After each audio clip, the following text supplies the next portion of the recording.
Peace and light. I'm Reverend Waltrina Middleton. I serve as the Executive Director with Community Renewal Society. I'm deeply honored to be able to share space with my mentor, advisor, and friend, fellow womanist inspiration, Dr. Joanne Terrell. Dr. Terrell, I'm so grateful to have you here to just be in dialogue with us as we are in this moment of crises.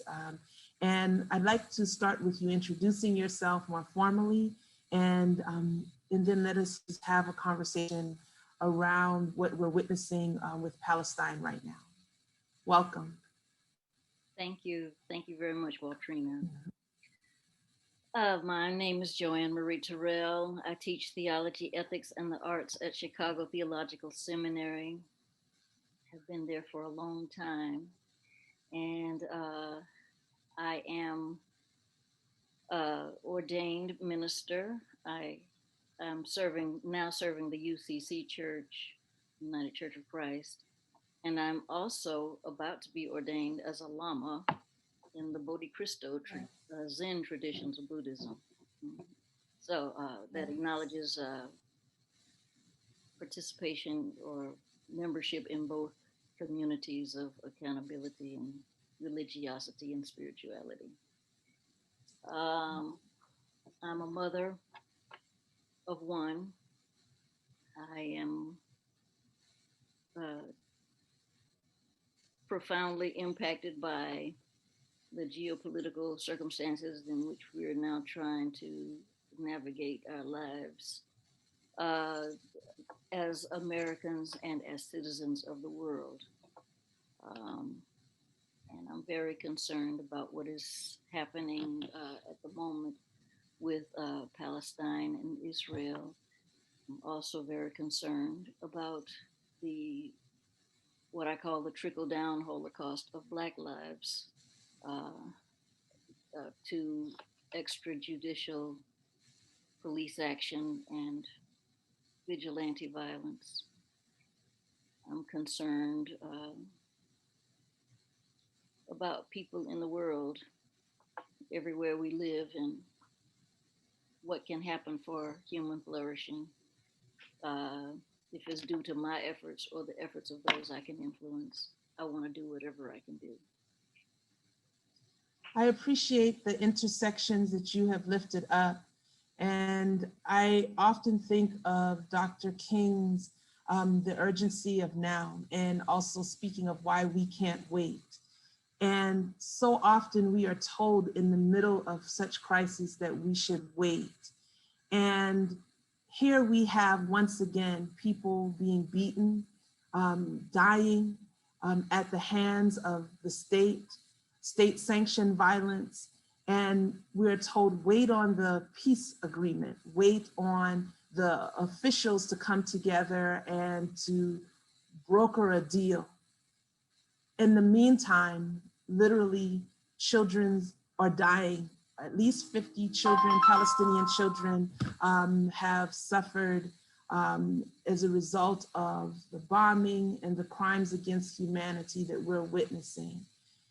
What resonates in this moment when we think of other movements and urgencies in our society globally, as you noted earlier, right now?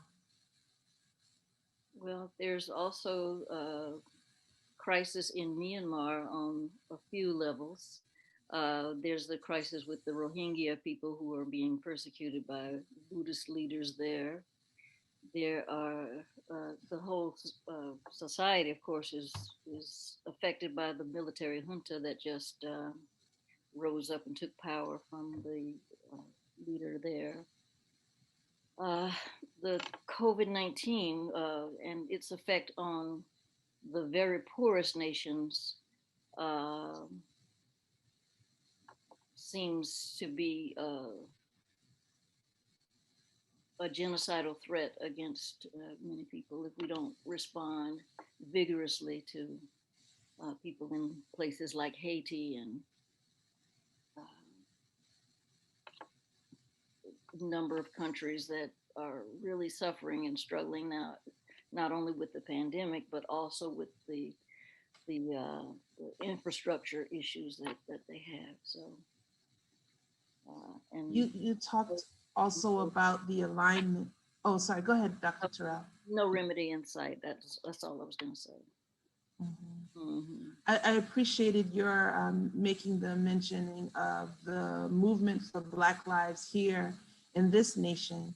And one thing that I recalled when I was in Ferguson was the solidarity of Palestinian people offering support when they saw the tear gas and just the use of force by police in the States.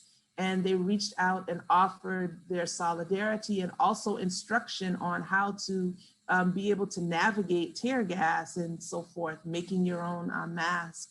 And here is a moment for global solidarity. Why is it critical for us to understand and to be in solidarity with a Palestinian liberation movement? And as a scholar centering on Black liberation, can you help us make that connection?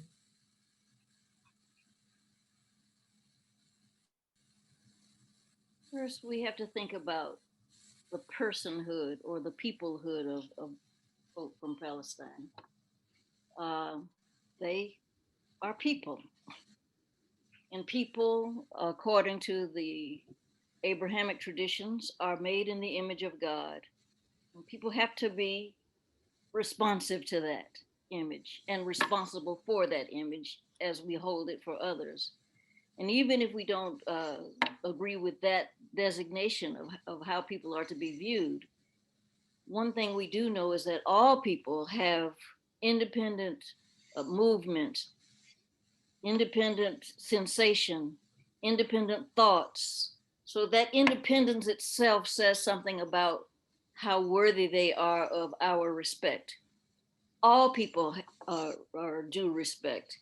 And since we, as African Americans, have known the, the, the anthropological impoverishment of our being, we should never allow the anthropological impoverishment of others or the ruination of entire peoples to be a standard for human living. It's not right on humanistic levels. It's not right in terms of our spiritual commitments to a peace-loving Palestinian himself, a joy-giving Palestinian himself, particularly if we're Christians. But, you know, whether we're Buddhist and we claim to have compassion on all beings, then we should be that. If we're Jewish, then we should live up to the covenants that we've made with our God, to be respectful to the stranger, to be loving to those who need our help. So our religious traditions teach us, but our humanity is the best teacher. We know what people need. It's not just children who are dying. It's generations that are dying. Generations that are dying to possibility. You know, dying. Their potential is dying. Their potential to contribute to the world peace, or to contribute to the world, whatever it is that we need to carry on through the next several generations. We're losing those people because we're not caring enough that they live, and we should be caring enough that they live and that they flourish and that they have peace and that they have a chance to realize their possibility. Whole generations have lost possibility of even knowing how to love without fear, and living in fear is not a way to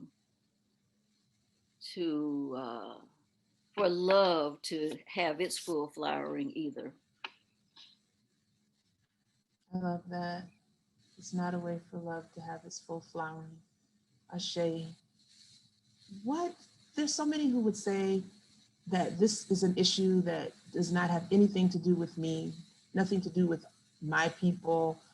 I don't have time to get in that. We're fighting our own battles. And when I hear that, I often think of Mamie Till, the mother of Emmett Till. And she once shared, I think I read it in a Jet magazine, that one day she was a mother who had a home, she had a job, and she had a son. And her issue as a woman up north had nothing to do with the plight of the people in the South. And she said, then the next day she woke up and she was a woman who had a home, she had a job, but she did not have a son. And that's when she realized that her plight was aligned with the plight of those people in their struggle down South.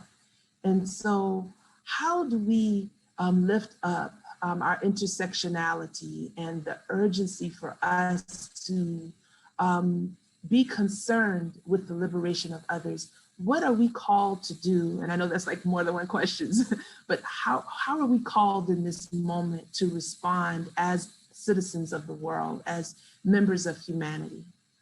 We are, just like Dr. King said, caught up in an inescapable network of mutuality. What affects one affects all.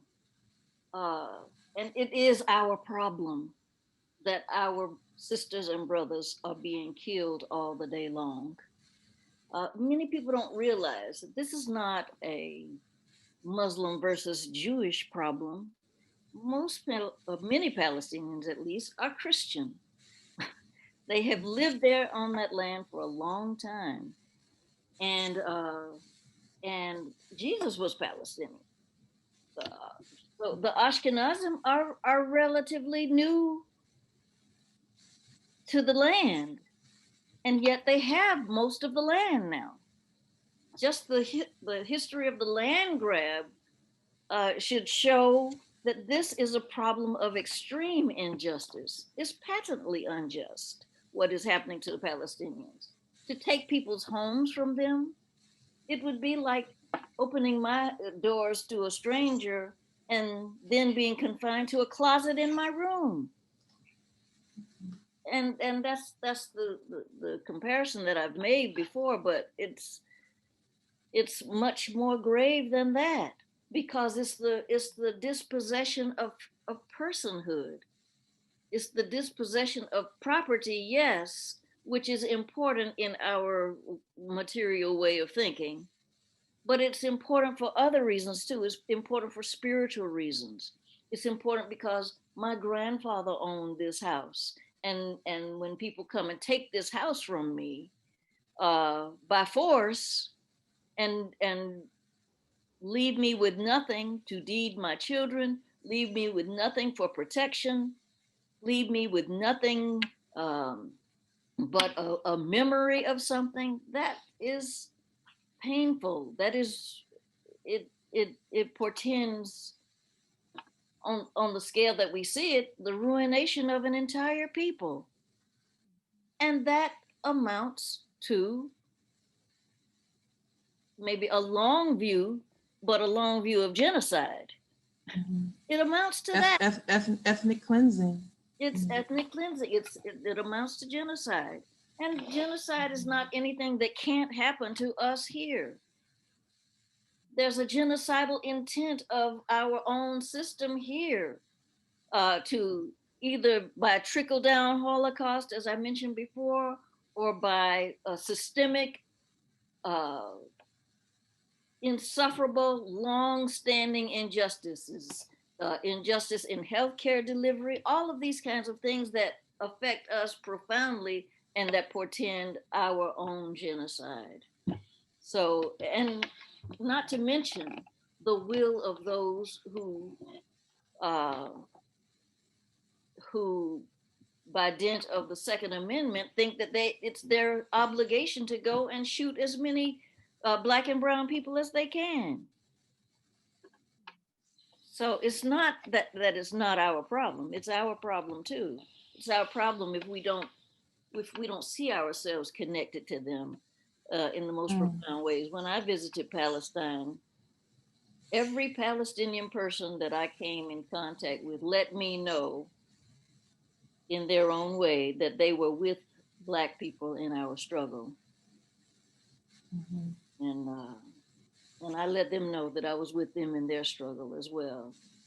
And I don't mean to say this because I I don't believe that the people uh, who are occupying Palestine now don't have any right to exist. I'm not saying that because I believe that. I don't believe that at all. I think that they have a right to exist. They have a right to live there.